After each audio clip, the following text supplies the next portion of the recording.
I never thought giving up sugar would change my body this much in just a few weeks. There were moments when the withdrawal was real, but what happened next shocked me even more. Hey everybody, today I'm sharing my complete journey, going 28 days without any processed foods and 5 weeks without added sugars. No packaged snacks, no hidden ingredients, with no exceptions, just real whole foods. I want to thank you for watching my video, and for those unfamiliar with me or my channel, I am the Chatty Olive. I'm a full-time homemaker and a mother of 3. And my husband and I have been plant-based for almost 5 years now. Deciding to give up my last indulgent guilty pleasure was an easy decision. And I am super stoked and excited to share my experience with all of you. Let me be 100% honest. I was addicted to sugar and processed foods. The average American consumer consumes about 77 grams of sugar daily. That's 19 tablespoons. And I was probably eating even more. My diet was overdue for a much needed overhaul. So here were my rules. No added refined sugars whatsoever. No artificial sugars. No processed foods with ingredients I couldn't even pronounce. Only whole foods like fruits, vegetables, nuts, seeds, grains, and egg whites. And making sure to read every single label. I documented everything. My weight, energy levels, exercise routines, skin condition, moods, menstrual cycles, food and beverage consumption, and my cravings. And I did this daily. And I'm about to show you exactly what happened. I thought the first 5 days were going to be absolutely brutal. Everything I read said that I would feel like I had the flu. So I took it upon myself to add some preemptive steps to ease myself into this daunting challenge. And about a week before beginning this challenge, I replaced my added refined sugars with substitutes like raw unfiltered honey, organic maple syrup, and dates. And at first, I will admit that I added a significant amount of this honey to satiate my cravings, but I made it a point to actively reduce the amount as I went along. It was surprisingly easier than I anticipated. And before I knew it, I was drinking my go-to hot tea with just a little bit of oat milk.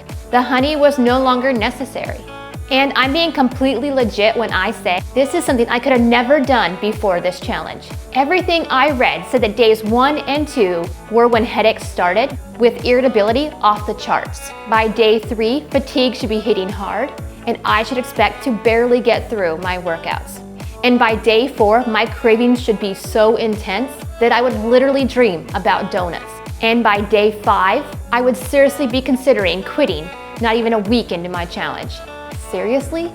This is when I was supposed to realize this wasn't just a challenge. I should be fully prepared to go through actual withdrawals. Sugar affects the same reward pathways in your brain as addictive drugs. That's not an exaggeration, that's science. I should have been ditching this challenge and running away as far as humanly possible. Then something amazing happened the second day of my challenge. I woke up and well, I just felt different. The brain fog that I didn't even know I had was suddenly gone. My energy was more stable throughout the entire day. No more 3 p.m. crashes where I reached for something sweet, but they became so much more manageable than I expected. Instead of feeling like I needed sugar, it became more of a passing thought. Now for the shocking results that I honestly just didn't expect. My skin cleared up, no more random breakouts, and I was sleeping better, falling asleep faster and waking up refreshed. My mood stabilized, I had fewer emotional swings, and the bloating that I thought was normal, gone. I lost 8 pounds in the first 2 months of 2025 without changing anything else about my diet or exercise. And those caffeine headaches that I used to have were surprisingly not caffeine withdrawals, but were actually sugar withdrawals instead. Whether I had a cup of hot tea or not, my headaches were just magically gone. Man, poor caffeine gets a really bad rep. But the most surprising thing, how my taste buds completely reset. By week 3, a simple apple tasted like the most decadent dessert. Foods I had never really enjoyed much before, like certain vegetables, suddenly had so much flavor. And I discovered when I added just a tiny amount of garlic salt to my food, it tasted almost too salty. And let me assure you, it wasn't all smooth sailing. Some of the hardest parts were social situations where everyone else was indulging.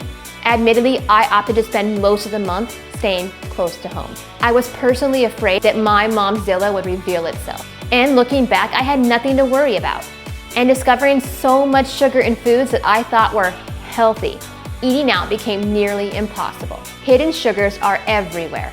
And you cannot ignore the initial time commitment of preparing everything from scratch.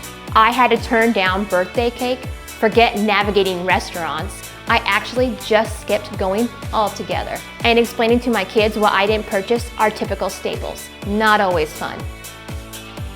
So what made this actually doable? Meal prepping became my salvation. Having compliant foods readily available prevented impulse choices. Finding sugar-free versions of my favorite condiments, simple swaps like using dates to sweeten things naturally, having my husband as a support person who understood and was going through this experience with me, and these 3 go-to snacks saved me during intense cravings. Blackberries, cherry tomatoes, and nuts, seeds, legumes, whatever you call them, were my salvation. So what happened when the 28 days ended? Did I immediately dive face first into a cake? Actually, no.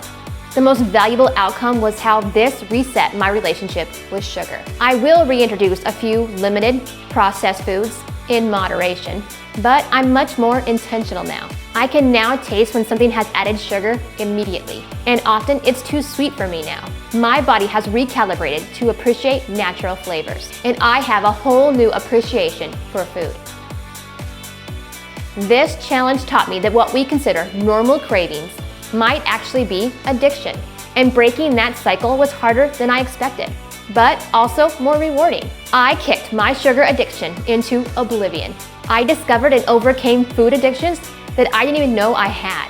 Shockingly, I never had to physically remove the added refined sugars and processed foods from our home. My children were not made to suffer, and my craving urges are practically non-existent. Taking the preemptive steps to replace my added sugars a week prior to the challenge really eased the transition, and I would highly recommend this technique. Okay, it's time to show the weight loss results. In February alone, I lost 1 inch off my chest, waist, and hips. I also lost a whopping 2 inches off of my thighs. I lost 3.4 pounds, and my new BMI dropped to 21.8. And for my total year-to-date weight loss measurements, I lost 1.5 inches off of my chest and hips, 3 inches off my waist, 2 inches off my thighs. I lost a total of 8 pounds, which is 5.75% of my total body weight. And my total BMI had dropped 1.5. Not too shabby. And for full disclosure and complete transparency, I wanted to mention the 3 slightly processed foods that we ultimately decided not to remove from our diet for this challenge. These 3 items included my go-to protein powder, Oatly oat milk, and tofu. These items didn't have any added sugars. I am not confident that I could have maintained my 3 to 6 high-intensity cardio weekly workouts without these plant-based proteins.